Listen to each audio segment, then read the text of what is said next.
Hey guys, welcome back. It's Nate and Joe again for SuperiorFandom.com. Say hey, Joe. Yo.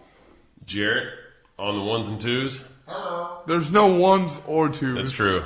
they are non-existent.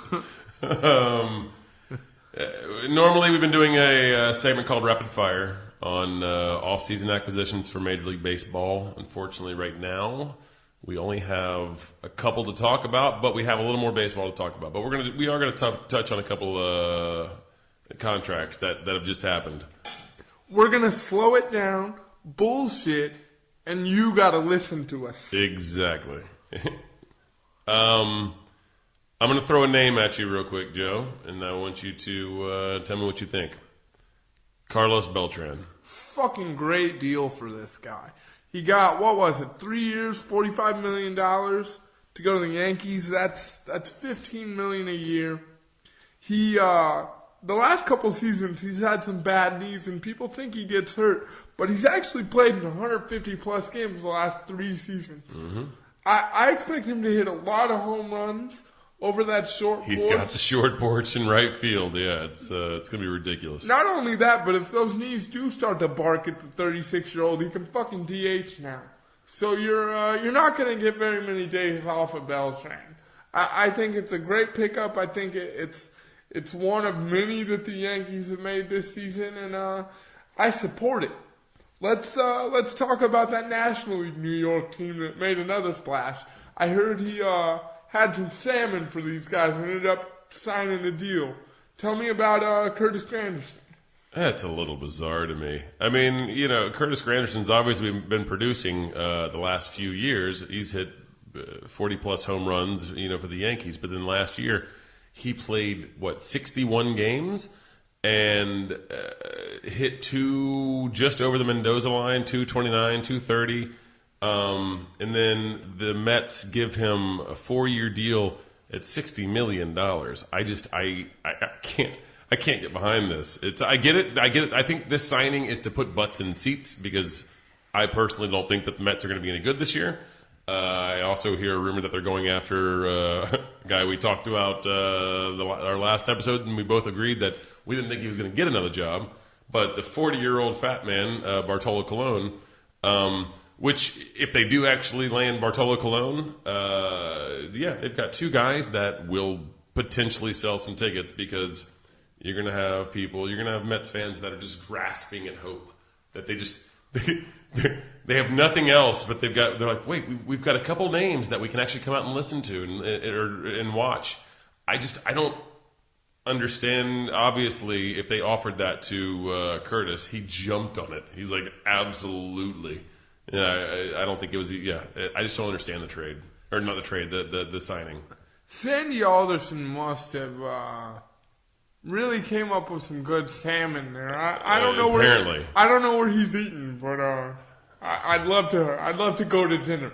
Apparently. Let's put it that way.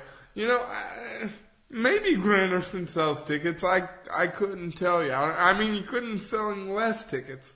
My question is, Matt Harvey going to pitch this year for them? Who knows? He's not going to pitch. He's not going to open the season because he's coming off Tommy John. I mean, it's who knows how he's going to be even when he comes back. Yeah, they're grasping. 86 was a long time ago. Nate, let me throw this name at you, Joe. And this is obviously we have to talk about this ridiculous contract. Yes, we have to. And what Seattle's doing, because Seattle, like it or not, they've all of a sudden have money to burn. But tell me a little bit about Robinson Cano, my friend. Jay-Z couldn't be outdone. That's true. And he wasn't. What was that you told me was the third biggest contract in Major League Baseball history? That's impressive. He's a brand new agent. They just got that TV deal. I think you told me it was Root Sports. TV money, man. You gotta love it. Baseball. They have a fireplace, and they're literally at this point, it feels almost like a Dodger type thing. They've got money their money is kindling at this point. They're just throwing it into the fire. So let's do this. I think the Mariners are kind of turning into the Anaheim Angels of the North. And that could be a very dangerous thing. There wasn't very many new signings or trades the last couple days since we last spoke. But I hear they're in the running for Shin-Soo Choo. They're also going after the Japanese pitcher Tanaka. Well, they're in the mix. They're pushing for Matt Kemp. They want to pick that contract up apparently. What's left on that? Oh, a lot. He just got signed. Are you kidding me? It's 8 years left, I believe. He just got the contract and then got injured last year. He signed this new contract for 9 years last year, beginning of offseason of last year. What a fucking mess. Yeah, it's a complete mess. So they've got that to deal with, or they're going for that. Apparently they want to deal with that. And they're also pushing for David Price really hard. So apparently they're throwing money around. Nelson Cruz just turned down a $75 million contract from them. They wanted to pay Nelson Cruz $75 million, and apparently he thinks he can do better. So, hey, more power to you, you roided up, non-able to catch a fucking random pop fly to win a World Series, son of a bitch. You heard what I have to say about the whole thing. The only thing that really worries me about this whole Seattle having money to burn, honestly, is that it might be the end of Tim Lincecum in San Francisco after this deal. And as far as nostalgia goes, that just bums me out a little. Unless Seattle has completely lost their mind. Which they might have. They're not going to buy big on Tim Lincecum. I don't know. Hometown they will put butts in the seats. But speaking of nostalgia, something good, bad, however you want to call it, something that deserves attention, needs to be spoken on today.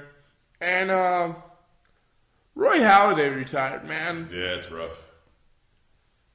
He's been an ambassador of the game. The guy has been. If you are a fan of baseball, no matter what team you rooted for, you loved watching this man pitch. You loved watching him pitch. He's been in the majors for 16 years, 203 wins. I personally don't think there's ever going to be another 300-win pitcher. I don't think it's going to happen. I honestly thought Roy had another good 5 to 7 years left in him. He might have been able to make a push at that 300 mark. Possibly. I'm not saying it was going to happen, but it's possible. He's a class act. The guy threw a perfect game. On top of his first time ever going to the postseason, he threw a no-hitter against Cincinnati. I mean, he won 2 Cy Youngs. The guy, he played the game right. And he's aging now like a Major League Baseball pitcher is supposed to age without steroids. I'm not saying he never did them. I mean, he did pitch during the steroid era. I'm not gonna. There's no way I can say any ball player in the steroid era didn't do steroids. I'm sure they all dabbled. It was like it was like blow in the '70s for God's sakes. I mean, everyone tried it. I guarantee it. But he's aging like a Major League Baseball pitcher is supposed to age, and it's upsetting. It's very upsetting to me to see him retire. He signed a 1-day contract today with the Toronto Blue Jays to retire a Blue Jay. What a way to go! Yeah. There's no better way to do it. Roy Halladay gave everything back to the organization that gave him his start. And the guy deserves to go out on top. He should forever be remembered as one of the greats. I will forever remember the battles in 2010 versus the Giants. And I'll be straightforward with you. I didn't know how the hell they beat them. I really don't. I don't either. I don't know how that happened. It's very upsetting for all of us. But they did. And it was beautiful. And Doc, you're one of the greats, so here's to you. That's all we got on baseball today. We'll see you next time. Cheers, guys. Peace.